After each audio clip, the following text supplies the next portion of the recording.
What's the meaning of candle?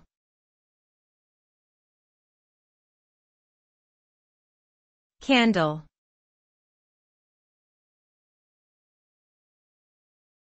Candle.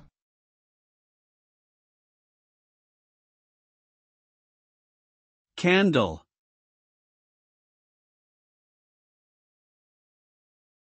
Candle.